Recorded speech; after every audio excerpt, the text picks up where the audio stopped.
into it. So this is just basically personal training or personal trainer in 2025.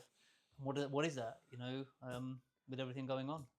Uh, it's mental with so many titles out there, but yeah, the personal trainer is basically a guide for people nowadays. Realistically, we're here to give you accountability and some structure. Everyone knows that they need to train, eat better, but I think it's the consistency behind it. It's the accountability. So we break things down. So realistically, when people come to us, they don't know where they're at. They don't know how to break it all down and make it as simple. I think there's so much, which I'm guessing we'll go into, but there's so much out there online. No one knows how to or what to do. Obviously, there isn't a blanket for everyone, one size fits all type of thing. So I guess we're here to simplify it realistically. And break it all down, give people a bit of accountability, change things as needed when necessary. So I think most people's view of a personal trainer is you go in a gym. Well, anyway, let's start with an example for myself. Go into a gym. I'm not going to name the gym, but obviously we've discussed it where I came from before I come to see you. Went in there, had I think 5 lessons with a personal trainer. And rather than they took my weight, I'll give them that much. They took my weight. I don't think they asked me where I wanted to be or what my goals were because I'm a bit more of a commercial gym. And it was just like, let me show you some equipment. And it's like, do you know how to use equipment? Yes, I do. Okay, but just for health and safety, we're just going to run through it anyway. And I think nearly all 5 of the sessions I had were literally just showing me Smith machine, squat rack, more of the mechanical, straightforward movements. Machines I probably wouldn't use, especially if someone's come from a gym background. I understand that, but if we already discussed, I'm kind of experienced. You would expect a bit more, but it was literally just straightforward. This machine does this. This machine works this. Within those 5 lessons, I couldn't see any sign of I'm going to gain anything from this. And I think from what I can see, that's most people's perceptions from a commercial gym. I didn't see any engagement. And then that comes back to me, what's the point of this personal trainer? When after 5 free lessons, I could possibly just come do this myself, get into a routine. But that comes from me already training. So I came to that conclusion a lot quicker. Whereas someone else that hasn't done gym before, they might be like, okay, I need to be shown how the equipment is to be used. But then is that all it is? That shouldn't be the case. No. So if we take it from there and what a personal trainer should be doing and what they actually achieve in the gym. I think you said it in a nutshell then of what a commercial personal trainer generally is like in the end.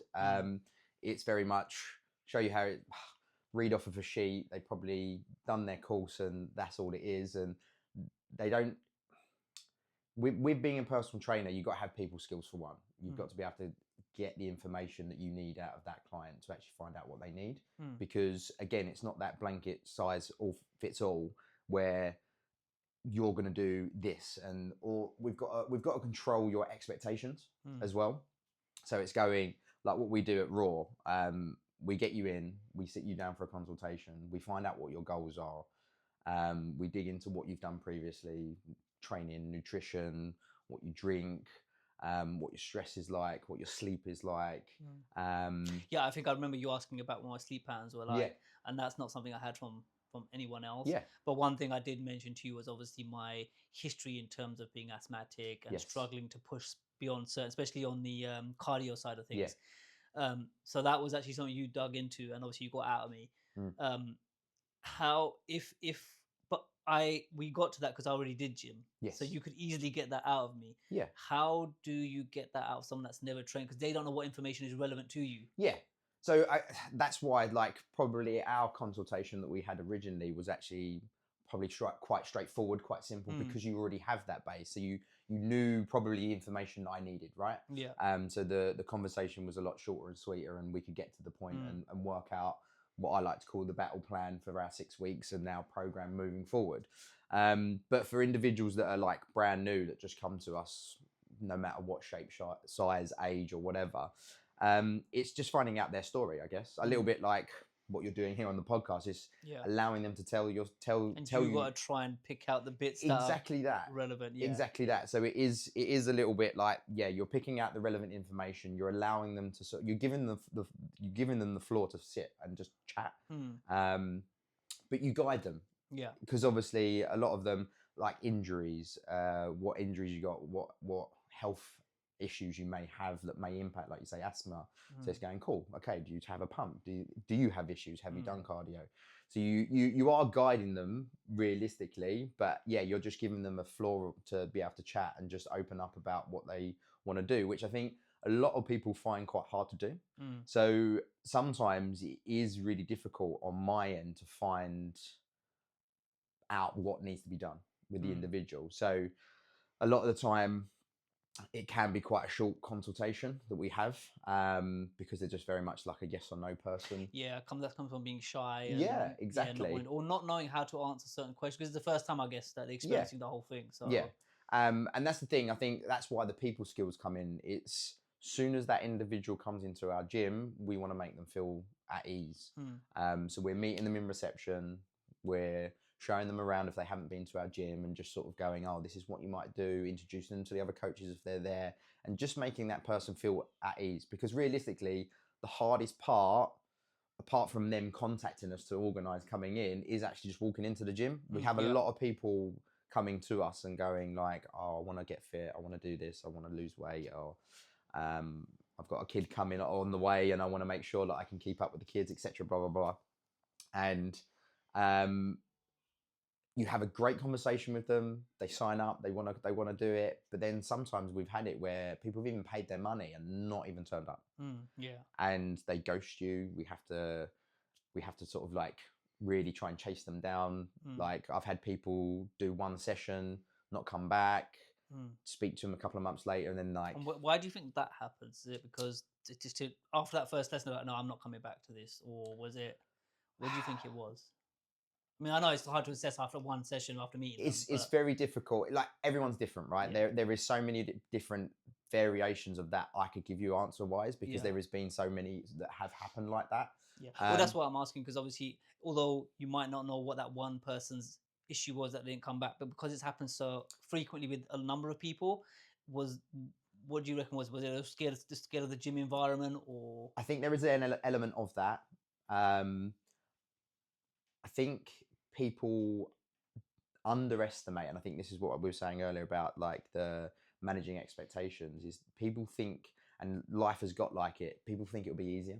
Like what we call like there's a magic pill.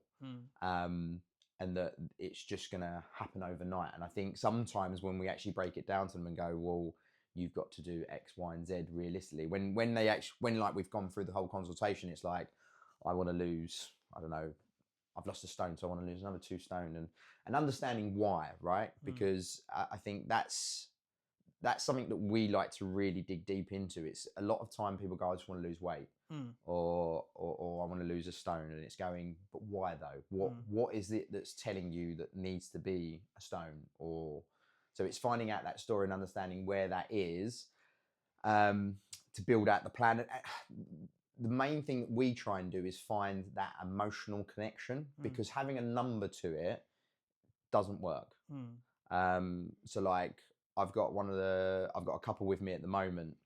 They started back end of last year, and they've got their wedding next year, and they've got their like their stag do and hen do at the end of the year. So like the girl was like, I want to look good, obviously in my wedding dress.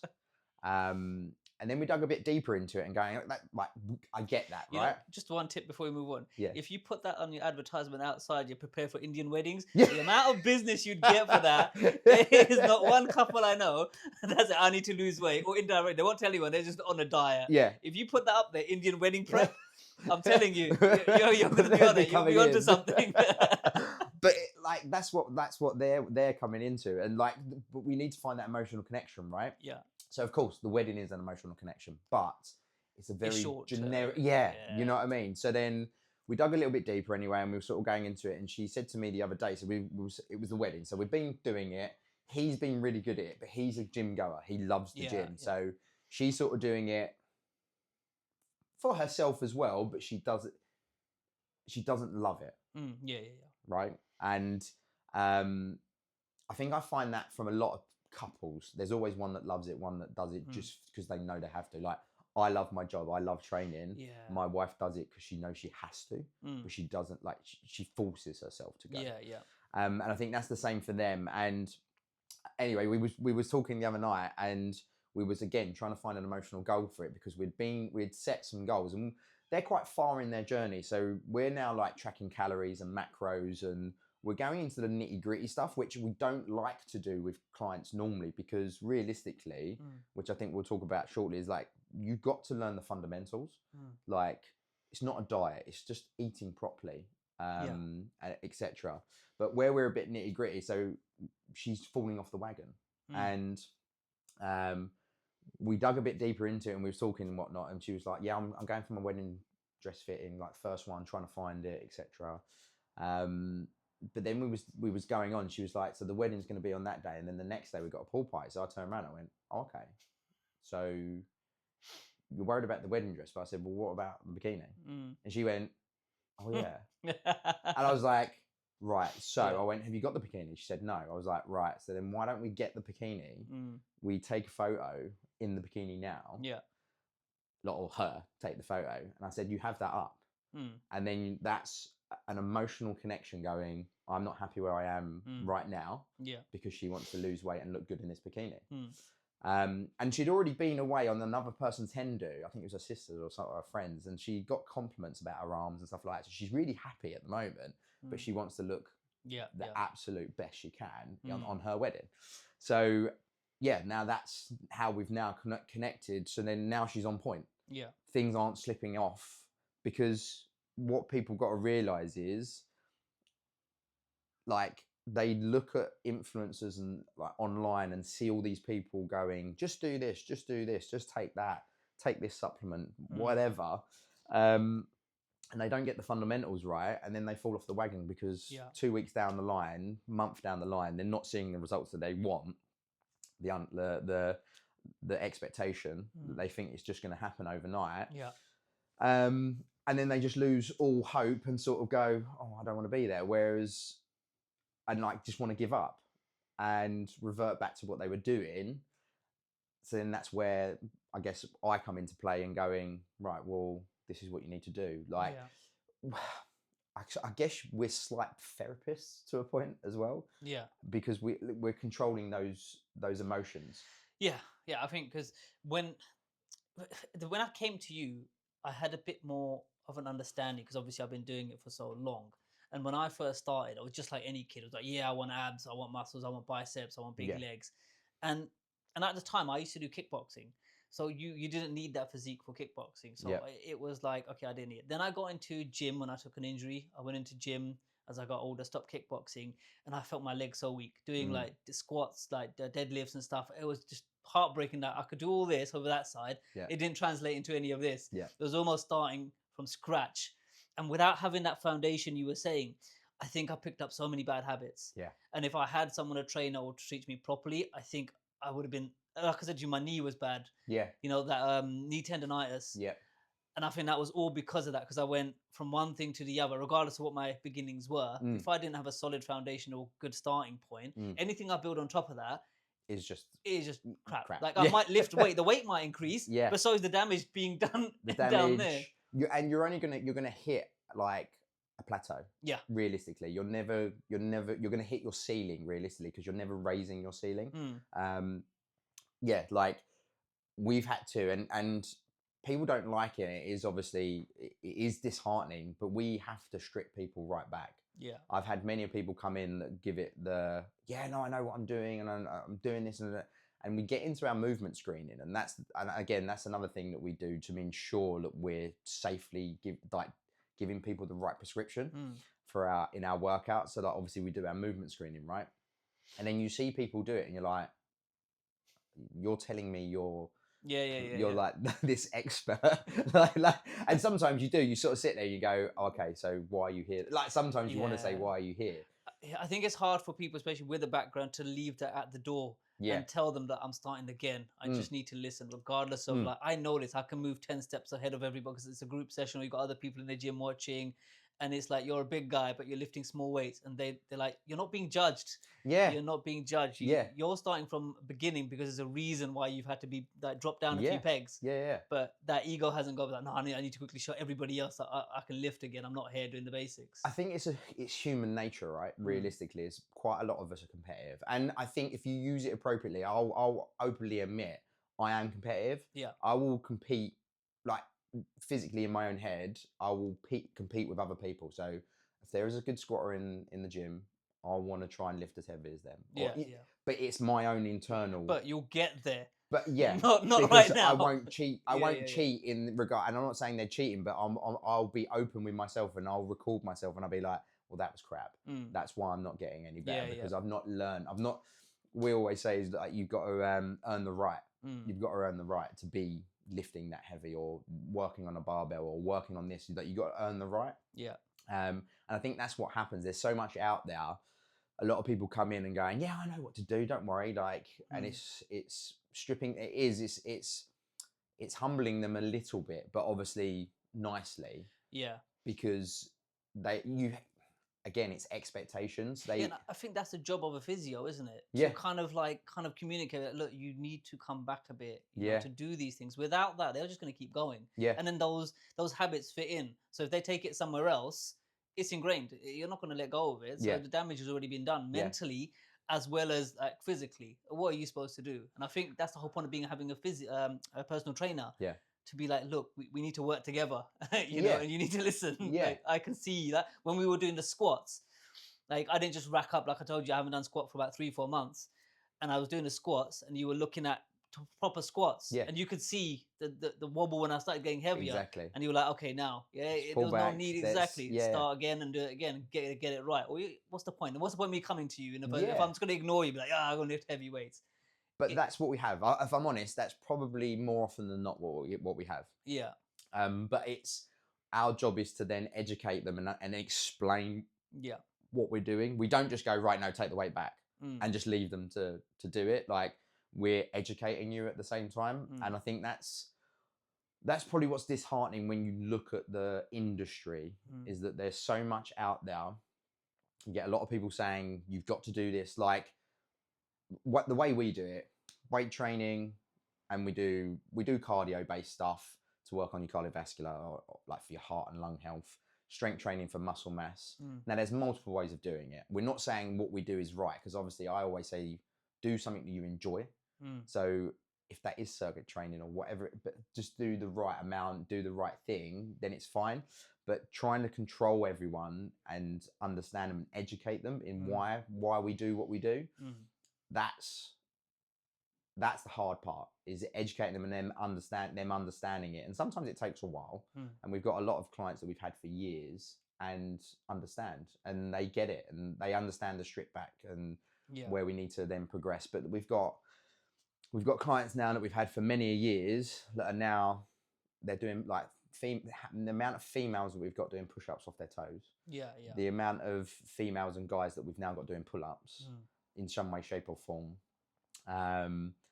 Like moving better, like just general, like they're being able to look after their kids and run around with their kids or like their grandkids. Like we do work with quite a lot of a large range of like age as well. So like we've had an 84-year-old like years ago, but like Steve Warple, he comes down on a regular. He's moved to Benfleet and he comes down 3 times a week to train with us.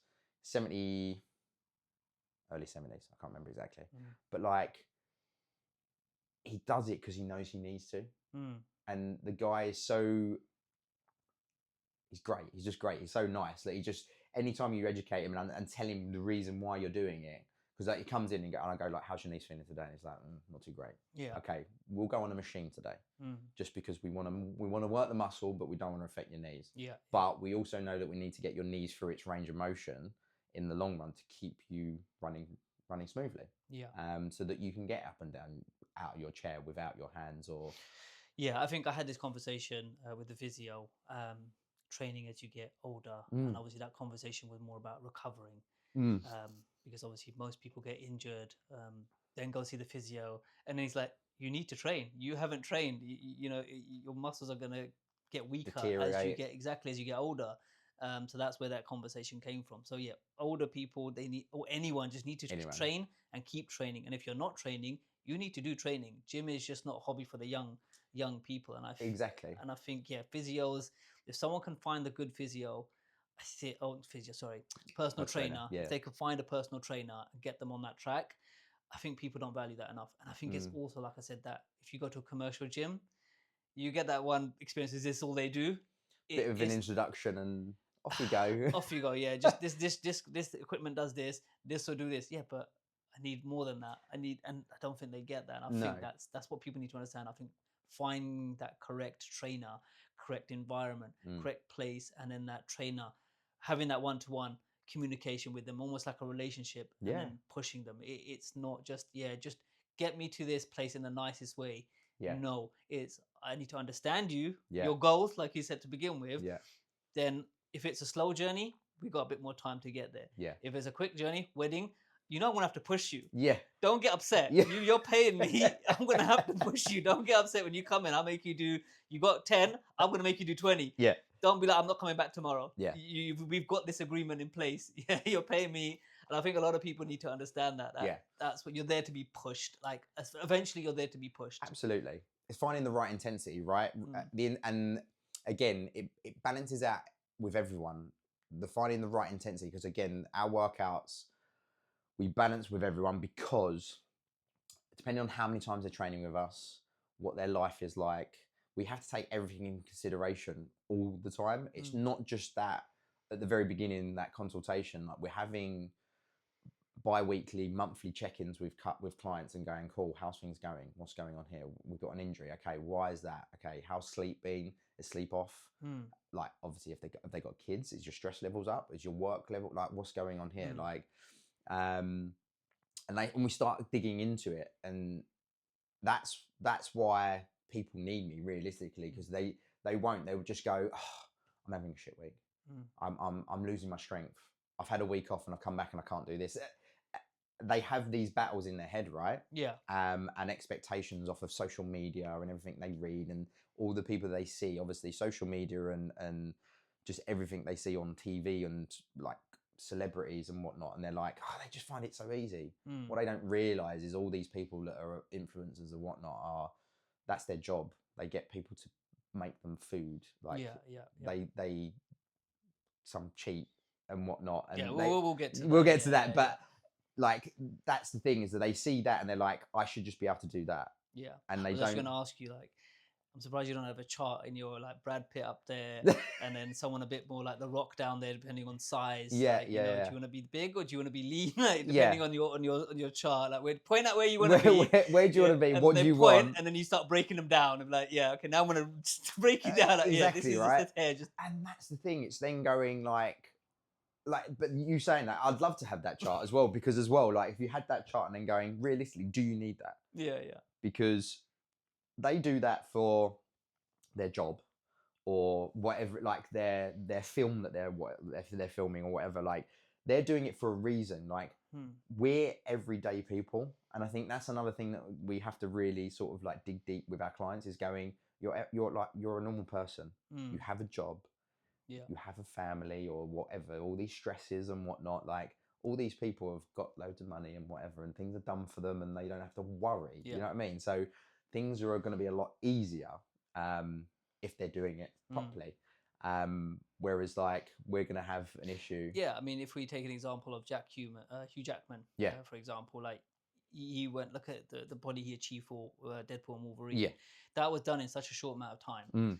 And I think people need to realize, like, look, like you said, he's got chefs, he's got personal trainers.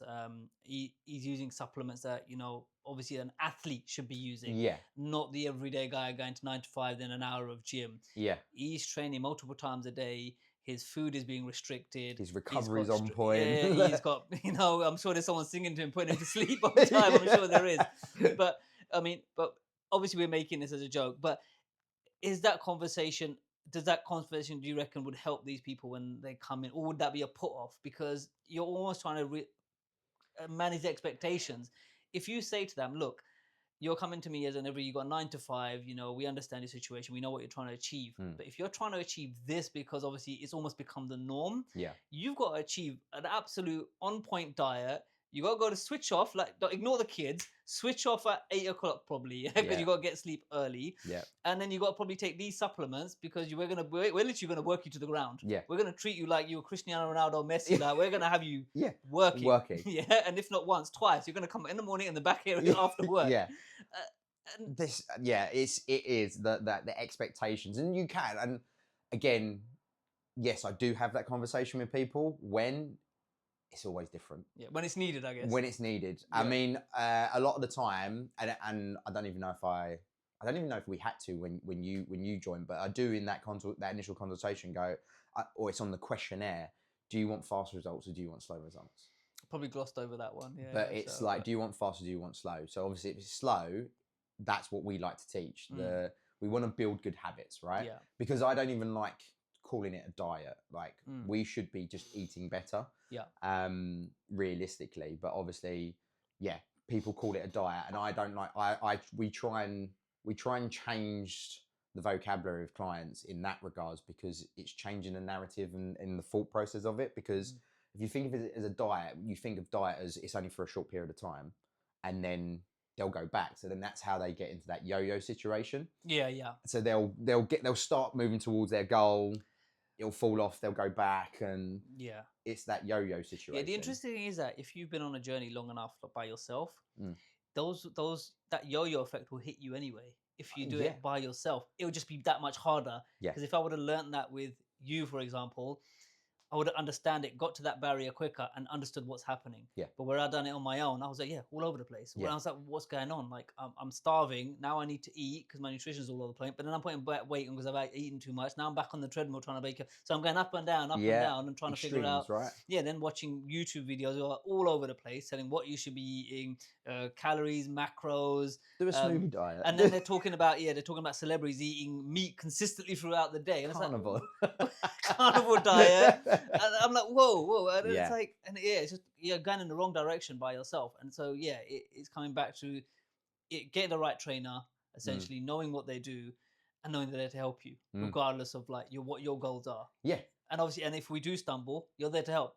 And to be fair as well, and I know it sounds a bit controversial and probably a little bit wrong with the way I'm probably going to say it, but like, you have to sort of lead them to failure sometimes. When they've got an idea of how something should be going. Like, I had a client the other day, and we done a 6-week fat loss, like summer shred, and we took it. We said to him, we're gonna go extreme, because obviously it's coming up to summer, so we're gonna put you in a bit of a deficit, but larger than what we normally do. So you are gonna feel hungry. You're probably gonna see a performance drop. So we explained it all to them, but it said, like, this is what we're gonna do.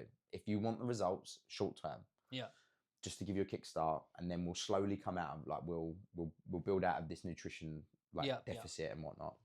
And one of the clients come to me and he was like, I've done the carnivore diet before. It's really good, and I'm gonna do it I think he was trying it fasted as well as doing the carnivore diet. Like, so anyway, so we had a conversation. He was adamant that he wanted to try it, and it did previously work for him, and I get it. I get it. But then he started doing it again, and then work got in the way, and then other things got in the way, and then obviously the results didn't come what he wanted. He lost muscle mass. He put on body fat, and it just wasn't going in the right direction. He felt like crap. He wasn't sleeping properly, and everything just went the wrong way. But he had to go there. I couldn't talk him out of it. He had to go there to sort of see it. Luckily, it was only like 2 weeks worth, and he realized, and he was like, okay, I'm going to go back to what you said, which is just like, we always say, carbs aren't your enemy. That's what you need. You need the glycogen for your muscles, etc., and whatnot. It's good energy. You need your vegetables. Whereas, like, these people saying, carnivore's the way. Like, I've been doing it for you. Not naming names, but like, I mean, to be fair, the best thing approach for that is let them do it. Like you said. And it does. Tell me how it goes. You got to lead them to failure a little bit, and just sort of go, not I told you so, but it is very much going, cool, okay, you've tried it, you realised it wasn't for you, let's go here. And that's the same with fasting and stuff like that. Inevitably, all these fads out there are putting you in a deficit, inevitably. Okay, so once we're in the gym, obviously we've got our trainers assigned, personal trainer, yourself, you're working with us. What's the expectations of, like, what happens to your body muscle growth in your first initial couple of weeks? Because there's that almost like newbie gains. Yeah. So you have that really quick growth and development which you see happening, and then beyond that, and how do we kind of manage those expectations where they see the gains, they go past that, and then they almost start kind of plateauing at the top? What's going on there? And what's happening to the muscle as well? You're essentially tearing it, breaking it down, Repairing and it. so they're sore. So if someone comes in, does like a day of gym with you, they're going to be absolutely smashed. Sleep's going to be probably better. They're going to sleep like a baby. Yeah. But they're not going to want to get up next morning. Yeah. How do you get them to push past that? Be like, look, we know you're sore, but you need to keep pushing through this. You'll eventually get better at this. The muscles will recover a lot quicker. Stress levels will start to go down as well, because it's also having an impact besides the physical aspect. It's also having mental impact as well. What happens after that first phase? So like you say, generally most people that come to us, they may have done a bit of training. We don't have many that have done loads. So yeah, they do have the newbie gains, which is normally they have that muscle growth, they have that fat loss together at the same time. But inevitably, it's going to come to a point where we have to focus on one. And again, it comes down to that educational piece on when you're talking to clients, and we always what we call set the stall out, and give them the expectations and go, cool, we know you want this. You might do this in the first 6 weeks, 3 months. But then we're going to get to a point where we are going to plateau, and we're going to see that on our in-body we'll see the muscle mass or the fat loss, and one's going to stop or go the wrong way, because there's always fluctuations, right? But then say we have to focus on one. So it's then going again, focusing in and going, what's important to you? Muscle growth, fat loss. Where do you want to go? What's the end goal? What's the end goal? Where are we going to? And it's going, cool, I've got a wedding or I've got whatever. And it's going, okay, so we need to then strip back the fat, and then we need to then concentrate on building muscle cleanly at the same time. Or you can go muscle growth. It depends. And again, you have to work with the client and, like I say, educate and find the best approach for them. Some might be muscle growth first and then strip it back. Some are normally the other way around. So what? Because from my own experiences, and I kind of got to this kind of point almost by myself, and obviously amassing kind of a lot of information and trying to filter out the bullshit.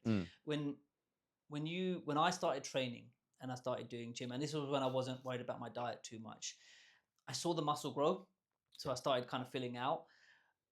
But then my stomach started coming out as well. I could see the abs, but it started coming out as well. Yeah. And then I was like, what's going on here? And that's when I realized the muscle underneath is pushing the fat layers out. Yeah. So the fat isn't going anywhere because I'm not doing the dieting side of anything. I'm just growing the muscle. Yeah. So I think there was that side where I got to that by myself and explained that to clients. Look, if you're going to develop muscle, you might actually look rounder, bigger before you actually, then we need to cut back the fat. Yeah. But then when we start cutting back the fat, you're also going to lose a little bit of muscle. Yeah. Now you're cutting back again. Yeah. And I think a lot of newbies don't understand that. No. They think as soon as I'm in the gym, my muscle should pop and my abs should pop out and my fat should go. Exactly. No, there's actually stages to this. There's muscle grows, fat's going to get pushed out because they're sitting on top of the muscle. And then once you've got the muscle, we can then start cutting back. And the cutting back comes from in the kitchen. Yes. Exactly. Not in the gym. Like, you can run on a treadmill all you want. Yeah. But it's not going to help that. This is what we have a lot as well, is people coming in, not even weight training for one, and obviously, especially the older people, right? It's like, I say older people, like, as soon as you hit 30, that's when you start to lose muscle mass, right? This is what we were saying about earlier. It's like, you've got to start strength training for muscle mass so that you got longevity, because otherwise we're just going to start losing it. So you get a lot of people just going to the gym and just, like you say, going on the treadmill. I do an hour on the treadmill and the stepper and the rower and all this, and it's like, I've still got the fat. And they're probably what you'd call the skinny fat, right? Because they've lost the muscle and they've just left the fat because they haven't learned how to do it, which, like you say, the fat loss is in the kitchen or in your NEAT work. So, like, So just explain NEAT quickly. NEAT, so I can never remember it. It's like thermogenesis. So it's like, it's your easy stuff, like your chores, your walking, your steps, etc. Like, so that's why we dig into that as well with clients. I'm always honest with people and say the gym isn't for the fat loss. Like what we do in our lift sessions, that's strength training. So we're looking for the muscle growth there. Our large group classes, that's for your cardiovascular, that's your heart and lung health, and your fitness. The stripping the body fat is where I'm going to educate you on your nutrition and your stuff that you do outside. Yeah. So like realistically, where we see most of our, and this is why we dig into sleep as well, because that's where a lot of the muscle growth and the fat loss happens, because you need the recovery, you need to bring cortisol levels down. So like, that's why we talk about stress, because obviously also, if we go a bit like a little bit sciencey, like we've then got to manage their training as well, because obviously if we've got someone that hardly does any training and then all of a sudden we're making them train 5-6 times a week, which I would never do, you would then have to manage that stress on the body as well. So not only do you have the mental side stress, you've got the physical stress that you're putting on your body. So then cortisol levels are higher. So yes, you might get the endorphins and feel good after the gym, but it doesn't necessarily, like you said earlier, the soreness on your muscles, that doesn't indicate you've done a good workout. Yeah. Like what you're lifting, your muscle doesn't know what you're lifting. Like it's something that I've been saying to my clients more regularly, because they're like, I just want to see the weight. My weights aren't going up, and it's like, it doesn't matter. Your bicep doesn't know that you're curling 20 kg or a 5 kg. It just knows that it's the right stimulus that it needs to grow. Yeah. Right. So again, it's just expectations, and just that is generally my job, is educating individuals. Like I've got all the tools that I've seen over the years. I've made mistakes. We've all made mistakes. Back in the day, we did cut out carbs for people sometimes, because that was the go-to thing with diets. But now we know that that isn't what needs to be done. So it's just constant education on what they need to do. And that's, I think that's quite important. Another reason why a personal trainer is important, because it's either you dig through the information and the shit and just go down a rabbit hole, or come to you who someone actually specializes in this, that already knows what the bullshit is. You know when someone's we've gone through it. Yeah, exactly. Yeah, you studied for it, you trained for it. Yeah, you do it yourself as tests, just to see that this does work or it doesn't work. So it's almost like you're wasting a lot of time. If you think, I mean, you can do it yourself. I'm not saying you shouldn't. No. So I'm not advocating that everyone should get a personal trainer, but No, it agreed. kind of strengthens why people should have the right personal trainer. You know, that it is not just bullshit or the fad. Like you said, the whole misconception of carbs. You know, there's always a fad diet or something that promises something out there online, and you don't know where that bullshit's coming from. A personal trainer, a qualified personal trainer, will be like, yeah, look, it's bullshit. Yeah. You know, that I would have saved myself tons of money, tons of time, possibly not any injuries as well along the way. You could have just cut that. Like, no. Just like all these juices and stuff that they talk about. Like, what was that? I can't remember the name of it now, but like that pyramid scheme thing that like they will like just replace it with a juice. And I was having this conversation with like I said, it's gonna be amazing to have you on with the physiotherapist. Yeah. It's this is one of the conversations we had off camera, and it was this thing about needing to drink your food now. Like, and they wrap it around the argument of you don't have time. Your life doesn't have time to cook healthy food or get healthy food in you. Let's just drink it. And it just funnels into that. Everything is like a quick fix. Like, do you know what I mean? Like everything's like making life easier. Yeah. It's like go and do the hard stuff. Yeah. We're becoming too fluffy. Yeah. But it's almost that it's the whole world of fitness kind of contradicts itself. It does. Hard work gets you the goals, but to get the nutrition in you, let's make it easier. Yeah. But it's like, hold on, hard work is going to get me there. Hard work in my food, in my training, in everything I do is going to get me those results. Yeah. But let's make food easier. Let's drink it. But then it's like your calories. You're drinking food. Your stomach doesn't feel full, satiated. Exactly. Yes, you're going to drink. Yeah, exactly. Chewing is burning calories. Yeah. Drinking it's not. And I think people need to realize that if you're drinking, say I'm not going to name any names because there's so many drinks out there. Yeah. But if we drink, and this has all the nutrients you need under the sun, it has all of them.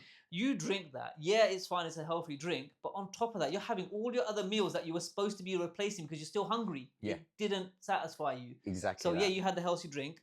But then what about all the other shit you ate for the rest of the day?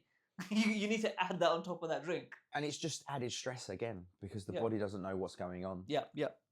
So Your body's expecting food. Exactly, right? So then they're wondering why their energy dips, and it's like, oh, it's the training. There's always something, right? Yeah. Because obviously they're looking for that quick fix, that magic pill that's like, yeah, just do this.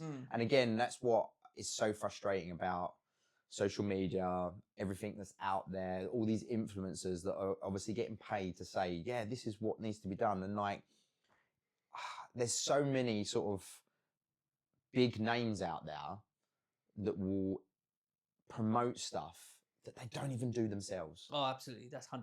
It's sponsorship, isn't it? Yeah. Like, I think one of the biggest things, and I'm not knocking them, because like I said earlier, like, find something that you like doing, right? And I think one of the ones was like, I've got a few friends that like CrossFit, and I'm actually quite a fan of CrossFit. I do like it. Yeah. I used to watch the games and whatnot, but everyone wanted to be like Matt Fraser and all these lot that were like the top of their game of the CrossFit games, and they would follow these workouts online that they supposedly do, but realistically, what they were doing, like he was an Olympic lifter first of all before he got into the CrossFit. Then he got his fitness up, and that's how he can compete. But they didn't know that. Like, all these, obviously some of them also reducing, etc. and whatnot, but they don't know that. And again, they just think, I do that workout, I'm going to get that. That's what I'm going to become. I think we're going to have a bit of an argument over CrossFit. I mean, like you said, you like it.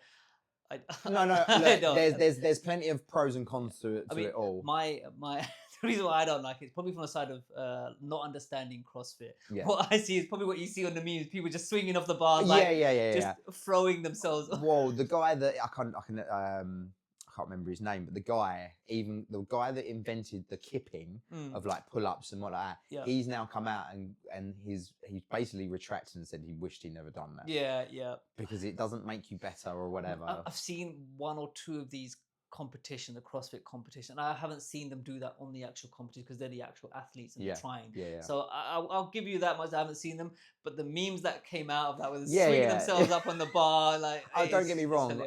From that, the amount of stuff that's come out and more modern than CrossFit, but it's not even CrossFit. I can't remember now. There's another games that is just absolute carnage, and they're flipping themselves around. It's not worth it, right? Yeah. It's good to watch. Yeah. Like, watch the athletes that do it. I think it's quite good, like adding in like the muscle ups, and like, I think it's quite cool to watch. I wouldn't try it myself. Yeah. Some of these things. The Olympic lifting I quite like. That's why I enjoy it, because I like watching that, because I've had an interest in it. So like them lifting heavy, I'm like, cool, because they're like normal people. They're not Olympic lifters. Yeah.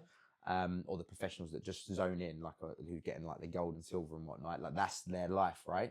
So the CrossFitters are a little bit like normal people that do a little bit of like exercise and like that. Might be gym owners. So I think that's where my connection is with it, is that it's quite fun. Yeah. And I used to like beasting myself when I was younger. That was the way. Again, I've learned from my own mistakes.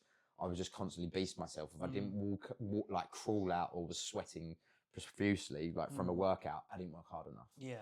But I've now learned from that. I think that's just before we move on, I think people need to realize sweating a lot in the gym doesn't mean you're losing the weight. It's your body trying to get rid of the water, the temperature, control to your body temperature. Exactly that. So you're dripping down.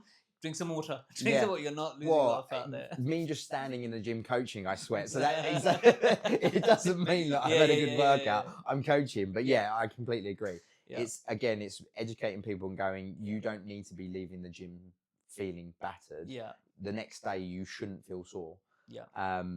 You need to make sure, and again, this is what I say, we have to control everyone in regards to their work, their training volume. And it's almost like trying to build that foundation.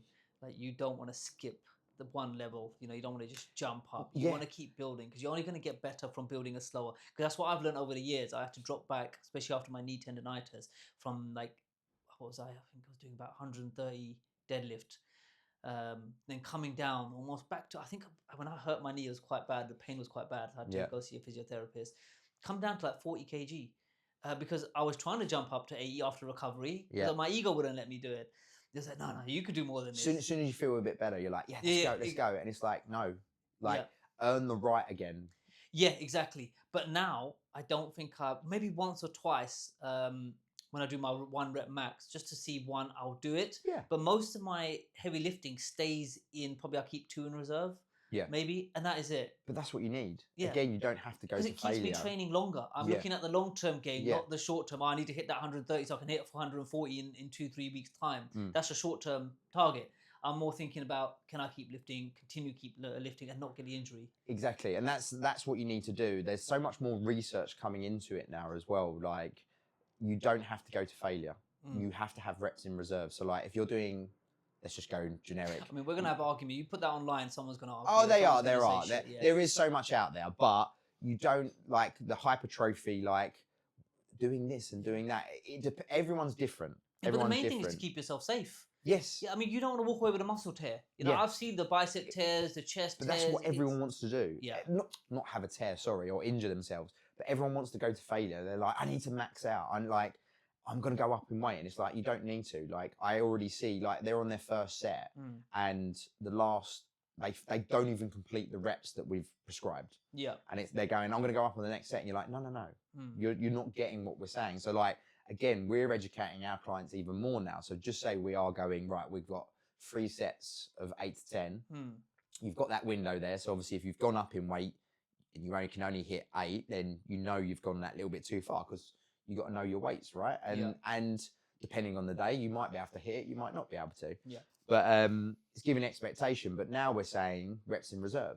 So for the first 2 sets, you want to have 1 to 2 reps in reserve. So you should be able to do an extra 1 or 2 reps on your first 2 sets. Last set is where we might go to failure or close to. Because again, the education and the research that is coming out more often now is showing that, again, you want to do that because you don't want to injure yourself. Yeah. It's not needed. Even the professionals, they don't go to failure on every single set. Like they'll see the bodybuilders like Arnie, like when we were brought up, right? You were looking at Rambo, Arnie, we'll get to the social media side of things, but they're always showing the max they can lift in that 10-second clip, 20-second clip. It's their last failure set. You don't know what they did for the last 5 sets or whatever it was. Exactly. Like, Ronnie Coleman.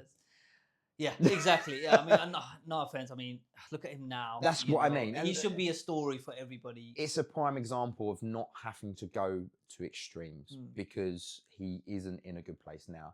What we want to look for, and this is why we educate our clients, is going, the longevity of your life is having muscle mass to support you and being fit. Yeah. I think I was in the mindset for a long time. I think probably in my mid-20s. What's the point of going gym if you don't look good? Yeah. And I was in that mindset for a long time. Yeah. And then after that, it changed. I mean, that was a wrong place to be mentally. And then afterwards, I was like, the longer I spend in the gym, the results will come later. And I got there. And for people to understand that, like, it doesn't matter. It doesn't matter. Just do little goals, little goals. Exactly. Consistency is actually key. Yeah. It doesn't matter if in a year you're still not in the physically in the shape you want to look like. But look what you're doing. Look at the goals. You're lifting regularly. You're in a better place. You know, it's. I think we need to get that message across to people. Absolutely. Because when I got to that mindset, it wasn't like, oh, I'm not seeing my abs, I'm not seeing my muscles grow, so I'm going to give up. It was like, okay, let's change what I'm doing. Like, I'm not. My goal was still to look good, but it's like I'm not getting there. And I'm upset. I'm stressing myself out. I've tried the diets. I've tried the gym, lifting heavy, hurting myself. What else can I do? So I almost went back to be like, let me focus on the exercises. Let me try and achieve a 1-arm press up. So I spent months doing press ups, variation of press ups, got to the 1-arm press up. That became my achievement. Yeah. Then the next one was human flag. I mean, obviously hanging off a bar vertically across. Let's make that my goal. So I've done all the training that would get me to that goal, strengthening the shoulders, strengthening the core, eventually getting to that movement. It took me months. Those goals were more long-term because you're working a smaller muscle. Right? Exactly. Rather than, I need abs in 6 weeks. So, and then those long-term goals married up into my body shape. Because I was working on those and I forgot about the physical aspect, I'm not achieving my goals in the short term. The long-term goals got me to where I wanted to be. You know, I dropped a good couple of pounds.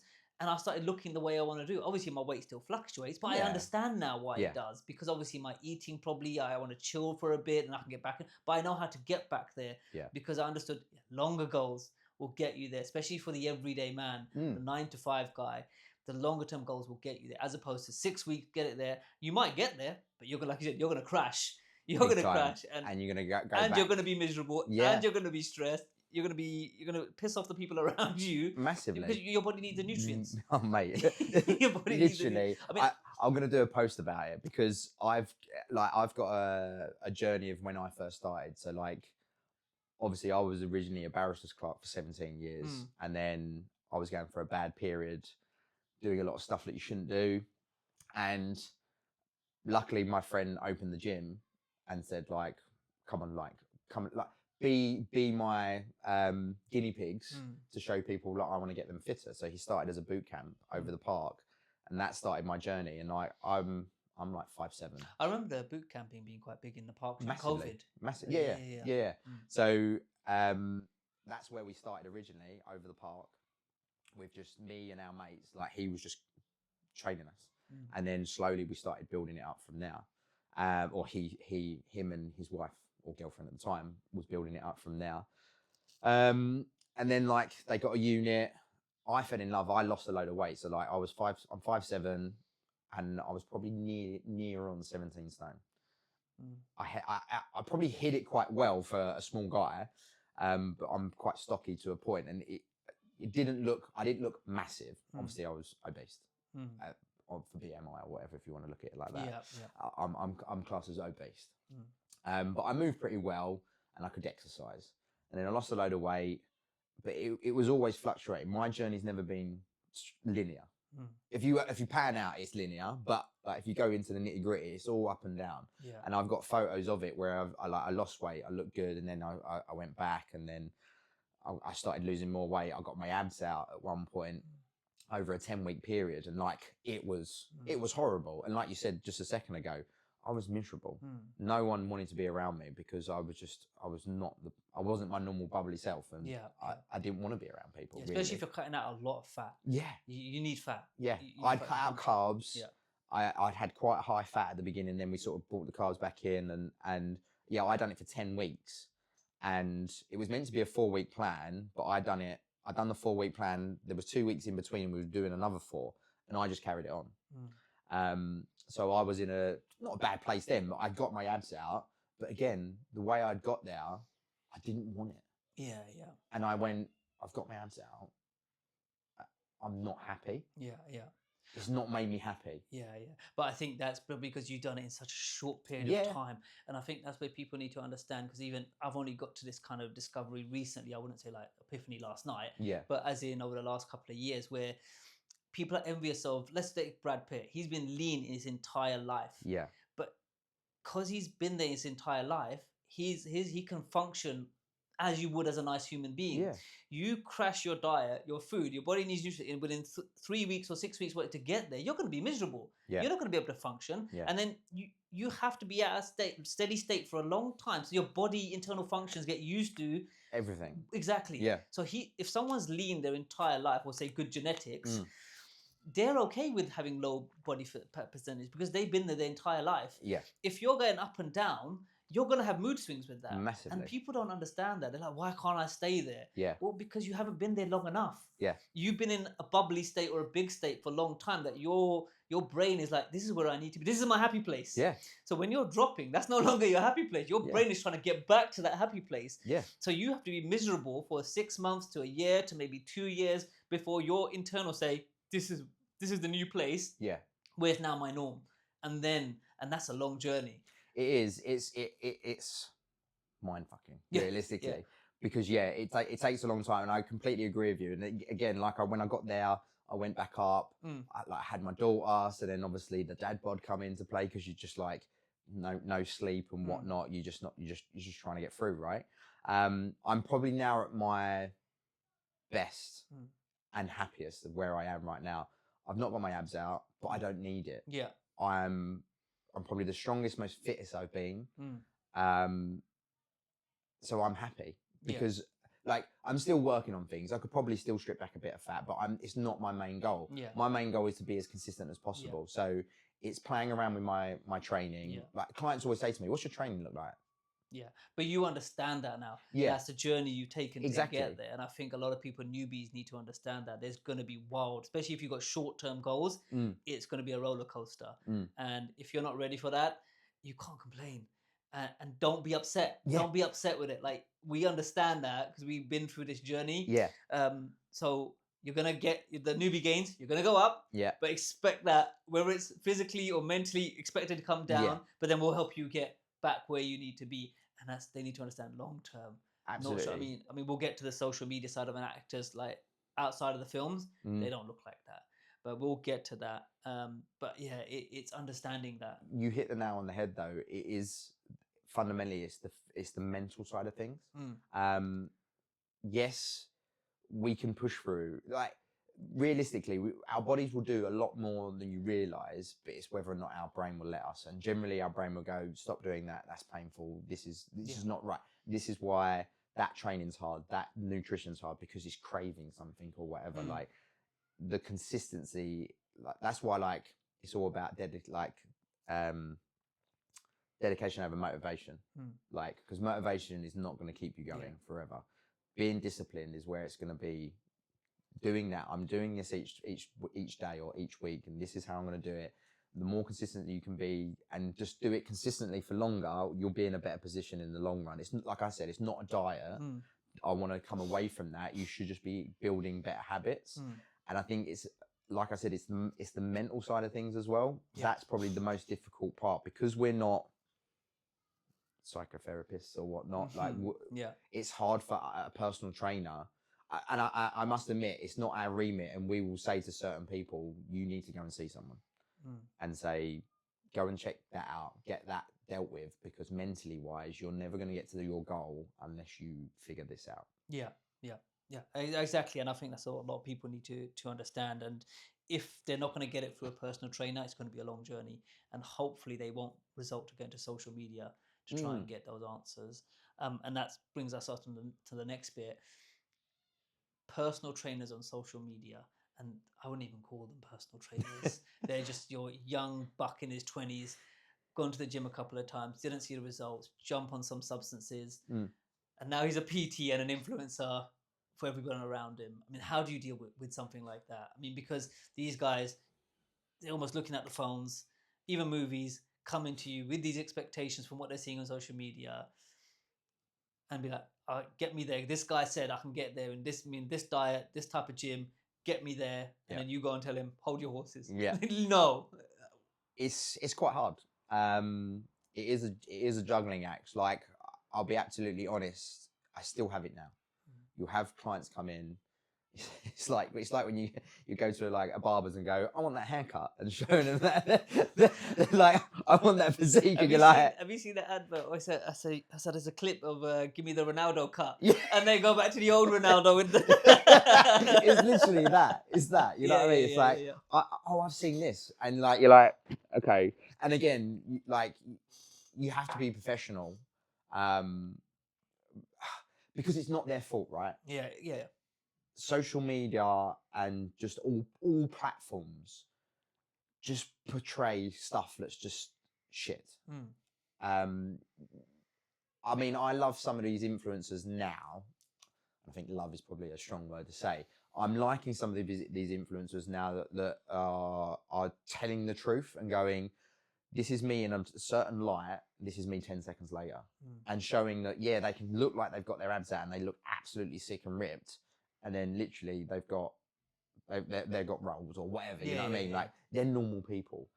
But through all the ways you can cut it, obviously the substances that people use, all these big names that come out there that are selling their shit, they're just making a living, but not educating people in the right way. Yeah. Like we said about these pyramid schemes or these substances that they sell, and just going, just do this, and everything's becoming too accessible. But you must see it a lot in the gym when these people come with the expectations set by social media, and then they just drop away from you. Yeah. I mean, I can't even ask you, say, what do you do to get them back?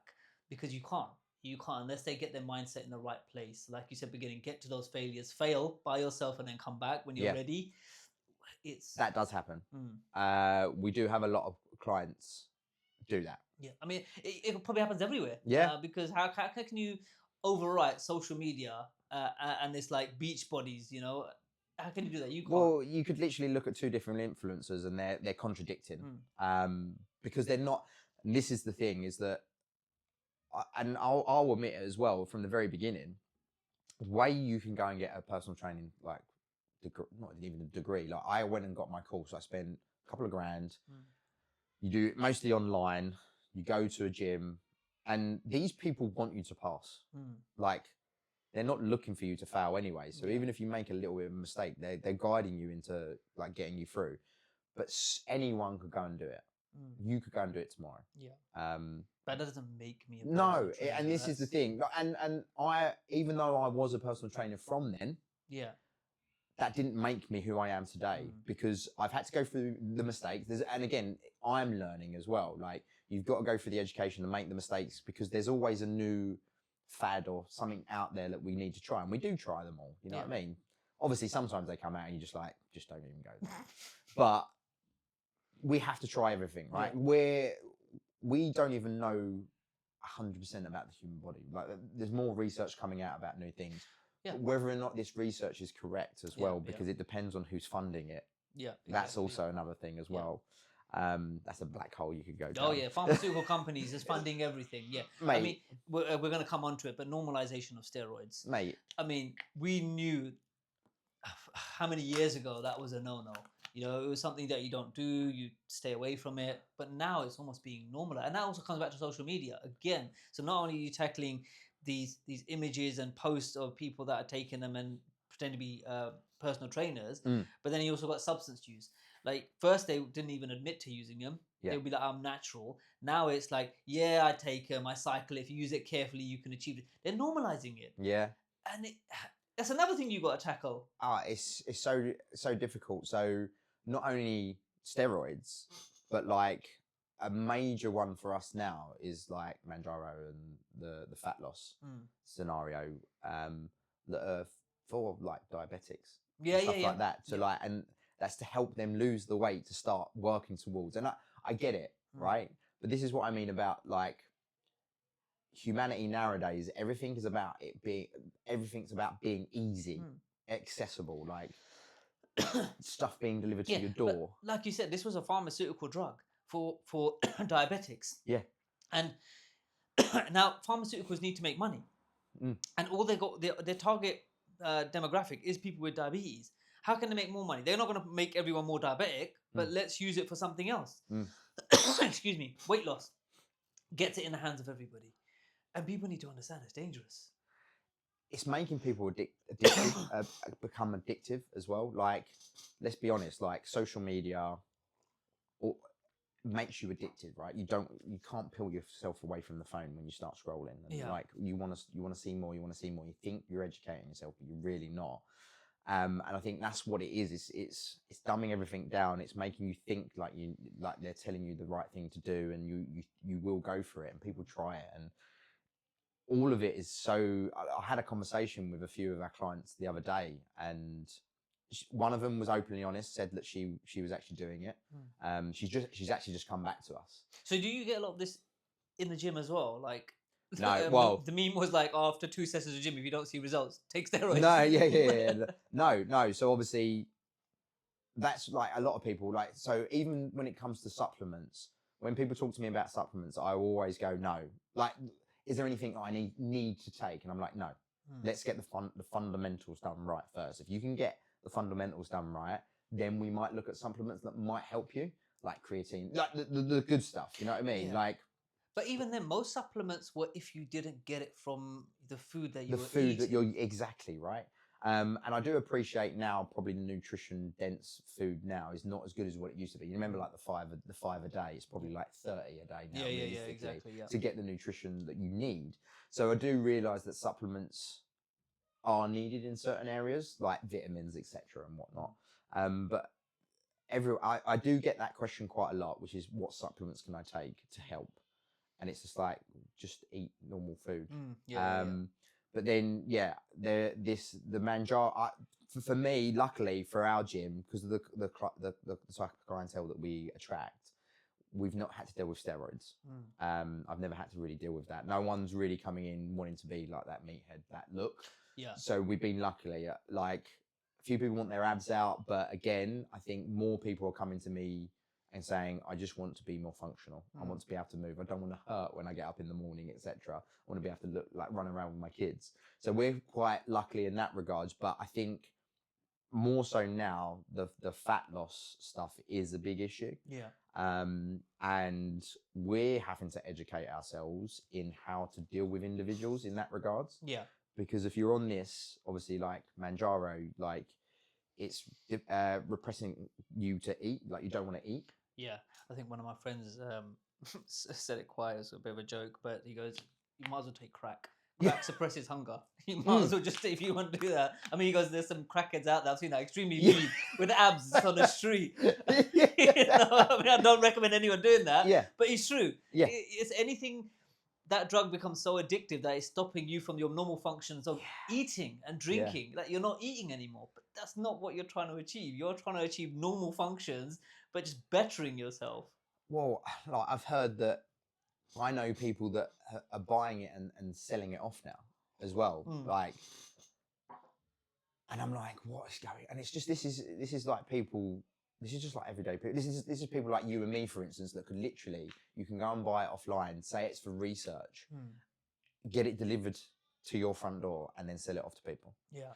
And then people are finding like they lose it, and they're getting addicted to this fat loss. And then obviously there's the side effects to it. So like one of the girls that I was talking to the other day said that her friend, she's doing it.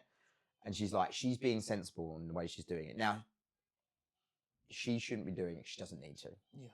I think that's silly. Anyone that says there's a right way and a wrong way to do steroids or drugs, yeah, do you listening to yourself? Say those, break those words down. There's a right and wrong way to do drugs. Think about that. Oh, I know. No, I know. And this is what I'm saying. We're having to educate ourselves because it's so accessible. Yeah. We can't tell people not to do it. I can't tell her what to do because she pays for her membership. She's coming down. I'm trying to educate her and say, look, it's not the right way to do it, but inevitably she's going to go and do what she wants to do. And this comes back right to the beginning. Personal trainer in 2025. If someone's paying you, I got to listen to you. I got to take your advice. And if you're telling me don't do this, it's like, what's the point of me going to do what I do? And I'm just it's frustrating. It is frustrating. Like it's like banging your head against the wall. But like I say, I don't like to say it. She's doing it better than what her friend's doing because she's actually. So the way you should be doing it, you should be eating still with it, making sure you're eating the right amount of protein so you don't lose muscle mass. It's purely to lose that, like I said, for the diabetics, so you lose that fat to get down to a healthy weight. So obviously, i.e. either reverse that so then you're not diabetic, or get you into a healthy state so that you're not going to die basically. Yeah. But her friend, for instance, is just taking it. She's not eating. She's now lost like. She said that she's obviously gone really too far, but she's so addicted to it, she's now not going to stop. Openly says she's not going to stop. And she doesn't understand that. The weight losses mostly come from the muscle loss as well. Yeah, that's the thing, right? Because obviously people are looking on their scales. And again, that's why we've got our in-body machine to see the muscle mass and body fat to make sure that when the overall weight comes down, it's from fat loss. Yeah. And that we've maintained the muscle Exactly, mass. yeah. Because sometimes you go up in weight because you're building the muscle. Like I said, when you're building muscle, it's pushing the fat forward. So you haven't actually started losing the fat. Yeah. You're building muscle, which is actually a good sign, which people need to understand. Exactly. But where you're taking these drugs, you're losing fat and muscle. Yeah. And she even said, like, her hair is thinning and falling out. And she's feeling like, supposedly she's feeling great because of the fat loss, but then she can't do much because like she feels weak.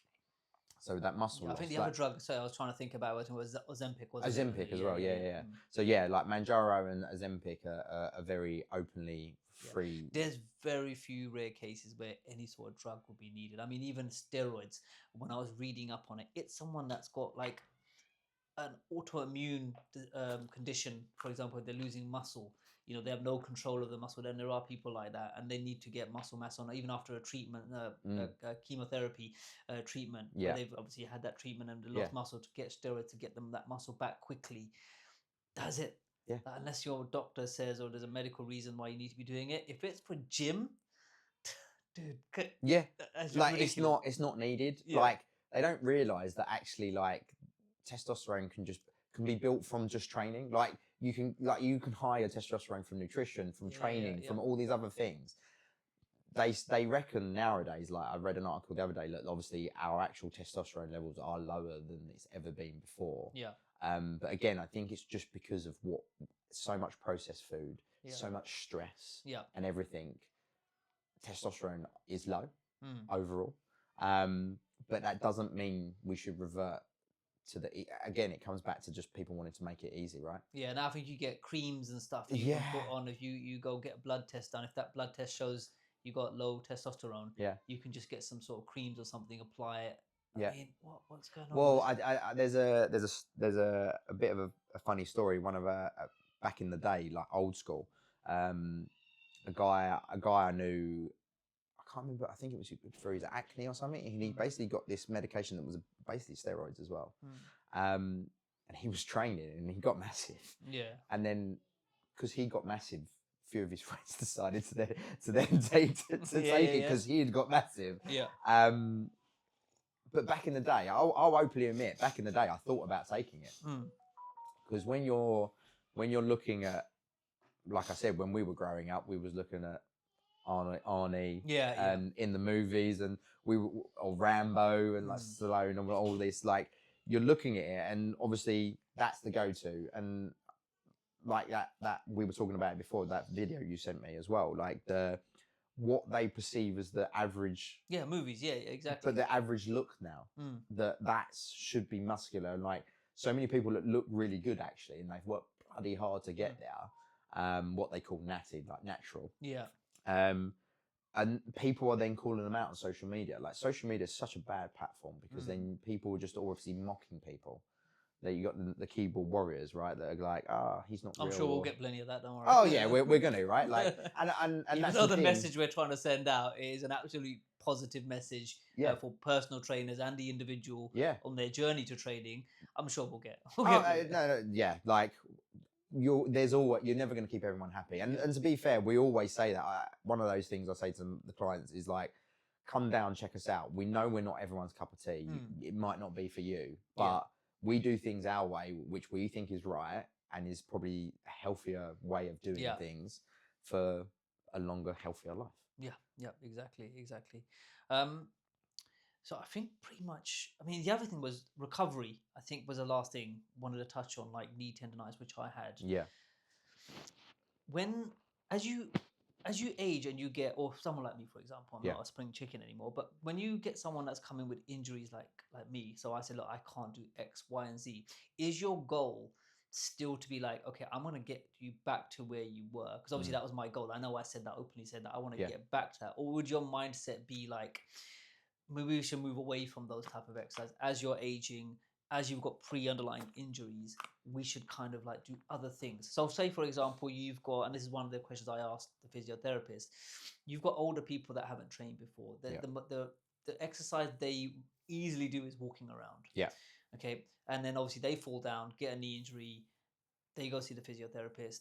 They say, look, you need to be doing more than walking. You need to be training, building those muscles. How would you, as a personal trainer, approach that? This guy's just walking. What should we be doing? Should we be doing lunges, or should they be doing deadlifts? The everyday compound movements. Is that something you should be? Or so if you are going to do walking, let's do lunges. Let's do something else. How are you tackling the older aspect, the older age of it? Because I have seen older people at your gym. Yeah. But it's like, for example, my dad. Yeah. I try and talk him into gym. He doesn't want to do it. He doesn't want to know about it. But he's happy to walk. But if I say, make walking hard, but let's walk up and down the stairs. No, I don't want to do it. Yeah. How do you kind of get them to kind of be like, look, you need to do this. You need to train, and what type of training they should be, even if it's not in your gym. Yeah. Because walking is easy. Yeah. How can we get them to kind of pick up these jobs that are, or tasks or exercises that they can do while they're kind of, I wouldn't say relaxing. Yeah. Remember, for them, walking is almost like clearing their mind. Yes. As well. So I can't say walking is useless because we do it. It's not. It's a fundamental thing that I will always ask. Yeah, but we're doing that alongside gym. Yeah. How do we do it for them to be like? It's hard to get the message out there. Like, we find it hard to get our message out to clients. Obviously we get a lot of people coming in like leads coming in, and we're always talking to them and trying to Because educate I've seen them. a lot of older people at your gym, and that's why I wanted to ask you. Like, you almost got them doing gym regularly and pushing the set. We were doing the same exercises. Yeah. Deadlift, squats, bench press. They're fundamentals, right? Like realistically, squats, deadlifts, bench press, overhead press, all these big compound movements, they're fundamental for you to live life, like long life, right? Like you're going to be moving things around. You're going to be lifting things. You have to be able to function safely. Like, how many times do you hear people pulling their back doing their shoelace up, right? Because they don't train and they don't have that strong core or foundation. Like a lot of lower back issues is to do with a weak core, and people just not doing stuff because their muscles aren't strong enough to support them. So generally, a pain is normally a weakness in the opposite direction, right? So it's very hard. I think a lot of word of mouth with our gym is that a lot of word of mouth for people, and that's why we've got a lot of the older generation. Realistically, it's becoming more of a thing, and luckily, a lot more doctors and stuff are starting to say you need to weight train. Yeah. So it's being a little bit pushed a lot more, which, I mean, I always there's a retired midwife that comes down to the gym. We always talk about it. She's got like Graves' disease and stuff like that, and we always have a great conversation because, like, if you go on the NHS website, it will just tell you to walk. Yeah. That doesn't help, does it? Yeah. And like we said, like walking is fundamental. Don't get me wrong; it's great for you. You are going to lose some body fat with it, but inevitably, you're not going to grow muscle from it. Yeah. Yeah.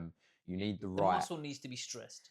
Exactly. It's like walking. If you're walking 4 steps up a step every day, eventually you're going to stop growing muscle because it's not being worn down. It's not being pushed. Got used to it, right? Yeah, exactly. So then you need to give it the right stimulus. So like I said earlier about the muscle don't know what weight you're lifting, but it's going to get used to you lifting that 5 kg. So then you need to lift 6, or you need to lift 6.5. You know what I mean? Like you need to progress it in the long run because the body naturally adapts to it.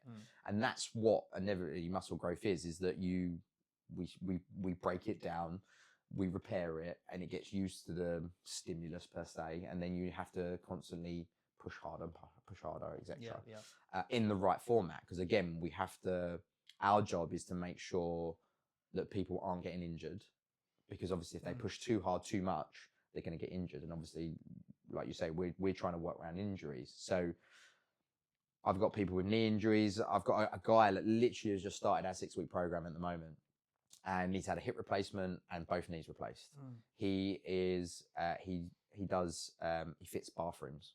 So for a guy that obviously had both knees replaced, he actually gets on his knees quite a lot when he's doing plumbing and stuff like that, and when he's fitting the bathroom. So that's unheard of. But when I done him from the movement screening, we then went into some split squats, and that was a struggle. Now, he said, first of all, it hurts. So then that's when I dig a little bit deeper and go, okay, well, what is that pain?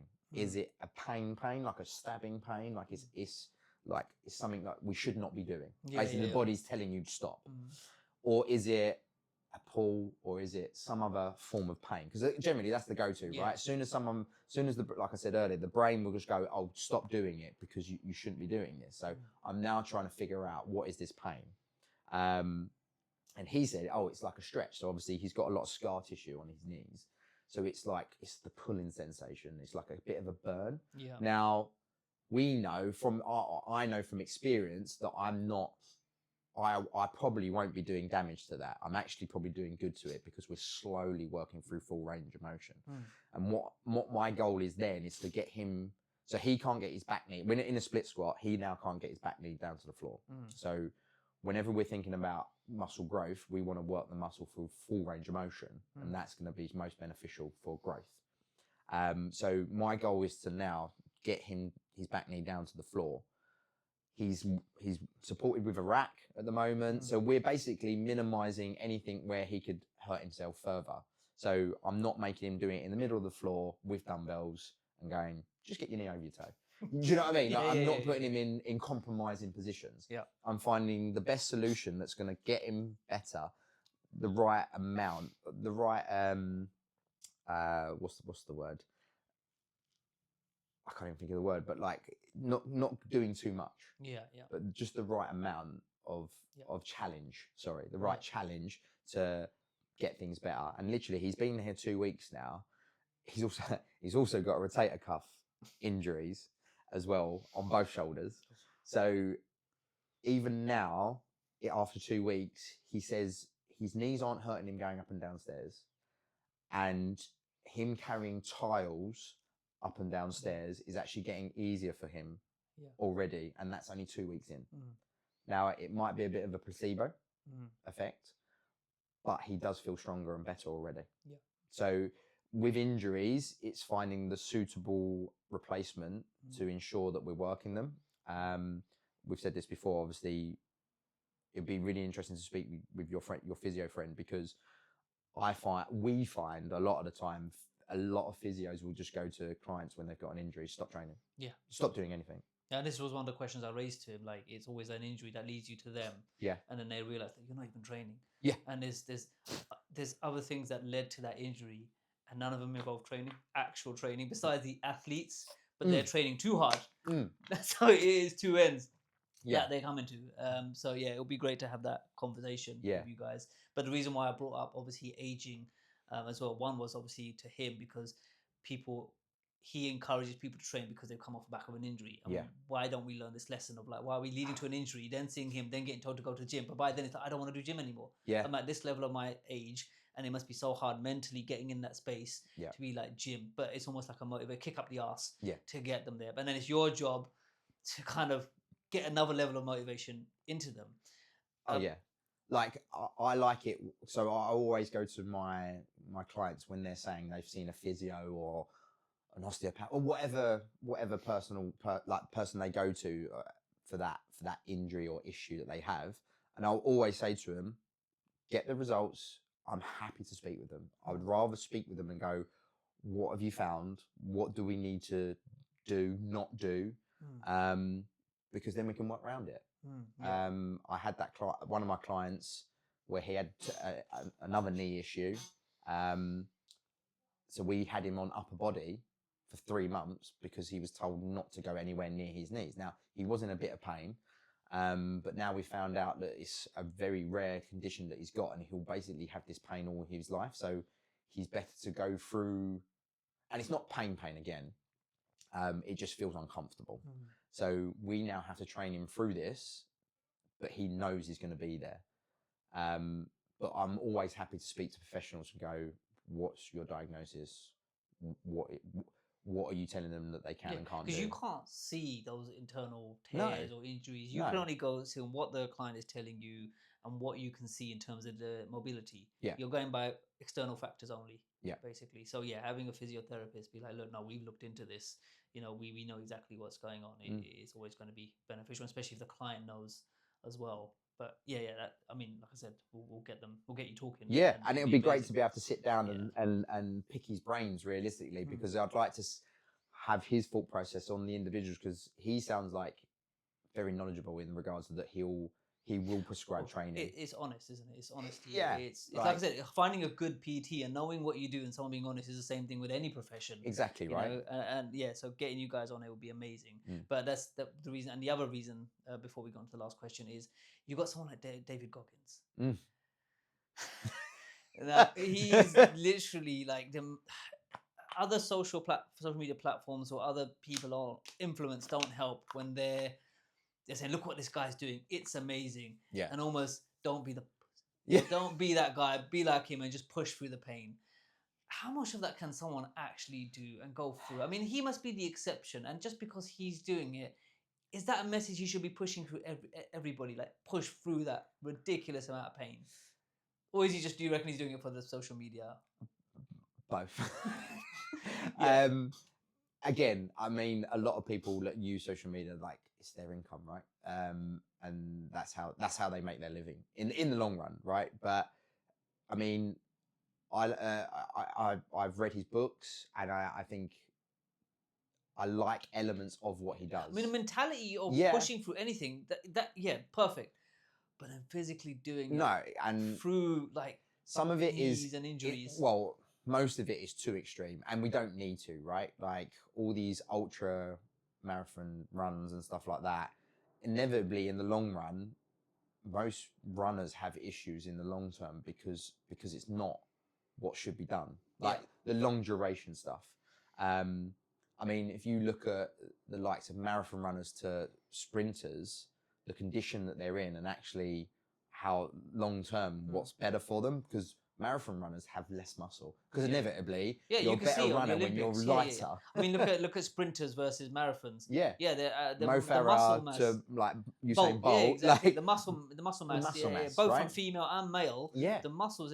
I mean, even looking at just like the anatomy of just animals. Like short-term sprinters, that it's a short-term sprint, like you see lions, tigers. Yeah.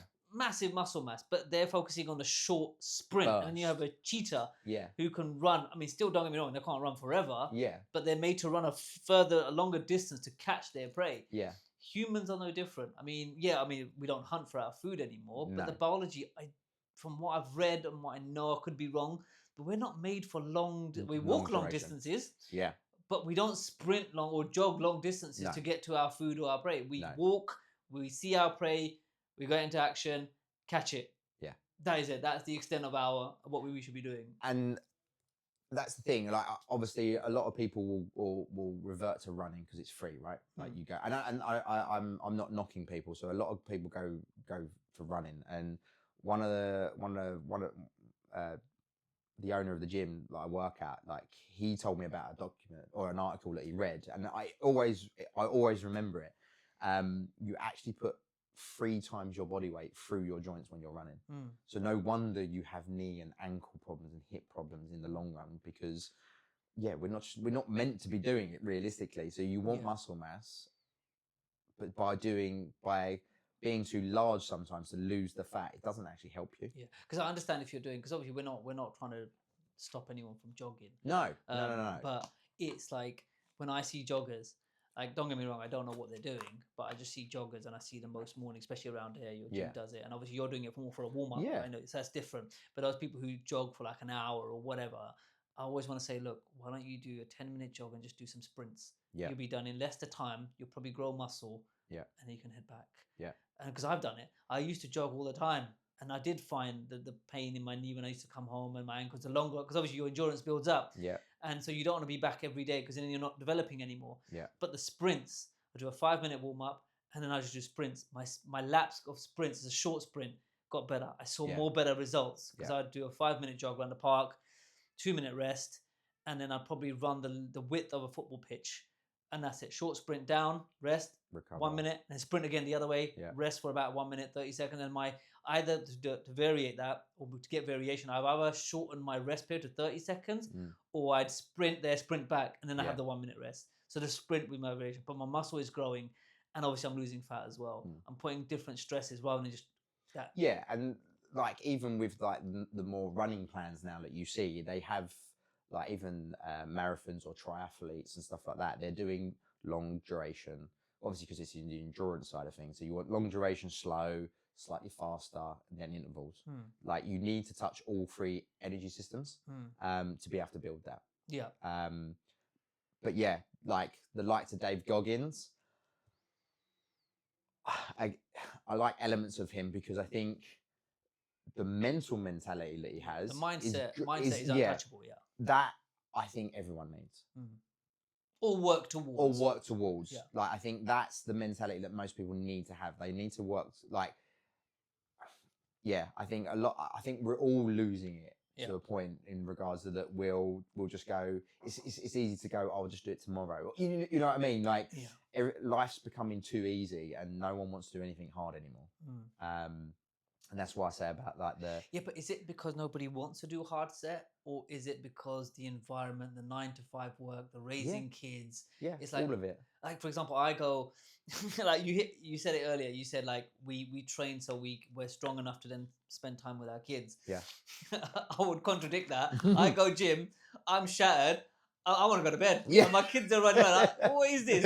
Too much. The YouTube video said I would have spent more time with the kids after I had a workout. I just went to the gym, spent an hour in there. I ain't got time. I'm destroyed. That's the thing, right? Is like even even like working and stuff, like everything's more about like they're pushing you harder to do more work, less money, etc. You know what I mean? So we're sheep. Like I feel like we're sheep, right? We're being herded to do more for less, and we can't go on holidays as much. Or, do you know what I mean? Like people can't relax, and the stress levels of people nowadays are probably so much higher than back in the day. Like life was much more simpler back then. Like you say, we're not even hunting for our food anymore. Like that would be a stress, right? But you think they're just like chilling out normally and whatever, like with their families and looking after them. Yeah, I say it to my wife all the time. I was like, rather than spending time in front of the TV as your me time, why don't we spend it with the kids? And the thing is, I have to stop myself because I do the same thing. Because I'll come home, do gym, and then I just want to switch off and sit down. Yeah. And it's like switching off is scrolling, right? Or we think watching the TV is our me time or our downtime, but realistically, that's no good for us as well. And that's why I said about like social media, like the doom scrolling and whatnot is making us addictive, getting addictive personality. That's what I'm seeing anyway. Most of the time is that a lot of the time people aren't moving. We're not moving around as much, right? I think some of the things that we do with our clients is like, are you walking more? Like how many steps are you actually doing? Now, I'm not saying you have to do 10,000 steps, because if you're already doing 4,000 steps, I want to get you doing 5. Yeah. But that might be, okay, you're getting the bus to the station. Why don't you walk to the station? Is it close enough? Or get off the stop before, walk to the station. Take the stairs instead of the elevator if you can. Like, or just small little nuances make a huge difference over time, right? But again, everything's about how easy and quick and sufficient we can make life. I think we're kind of going always pushing towards the easy options. Yeah. Always. And it's so hard because it's being pushed on you, like indirectly being pushed on you. You can't, I mean, even food now, going to Tesco, you just order it. You know, you can't be bothered to go just browse. You could, I mean, that's exercise, just going around the aisles, walking, you might see something new. I can't be bothered. Let's just order it straight home. Let's look at our grandparents and stuff like that. Like, I would look at what my granddad would make and the fact that they cooked in lard and all that sort of stuff, and you go, surely that wasn't healthy for you. But what they were doing was that they was walking to the shops and they was walking back, and you know what I mean? They was moving more. Yeah. Like my granddad didn't train, but the work that he did do and the amount of steps that he did do, he kept fit. Yeah, but it's also we got like walking, eating correctly, and not eating shit. Like McDonald's is a regular thing now. They were cooking their own meals. Yeah. Getting takeaways on a regular. It's so everything's easy. So processed now, right? Everything has some form of chemical in us, and I think that's what's happening. That's the way I look at it, and a lot of people go, "Oh, you're a conspiracy theorist and all like that." But realistically, again, like I said, just read the packet. The 5 a day compared to what we probably need now is 30 a day, is because of all what's been even organic is not completely organic because we've probably contaminated the soil. Like I said earlier about like the research that comes out, the documentaries, the research that comes out, it's paid for by these companies that want a certain result, right? So my job is to dig through the crap and find out what's the best way, and that's why everyone's different. We don't prescribe everything the same for everyone. Exactly. And it's taken a long time to get where we are, but that is why I'm a personal trainer. We're constantly educating ourselves. We get a lot of people that you get a lot of personal trainers that will pass their course and go, well, that's it now. Yeah. Or they'll jump straight on steroids. Look at me, I can get you there. Yeah. And then those clients will be disappointed, and then they'll go back to a personal trainer. Yeah. Again.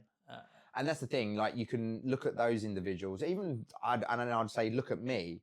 I've not got the abs or the look that they've got, but then I'm getting more results from my clients. And I'm getting... Well, that's your job. Your job is to get your clients where they need to be. Exactly. Not to you. I mean, I saw this once. If you're... I don't know where it was. It's like, if your personal trainer doesn't look like Arnold Schwarzenegger, he's not the guy to be going to. And I was like, no, he doesn't need to look like that. Exactly. As long as he has the understanding, the experience to get you to there. Yeah.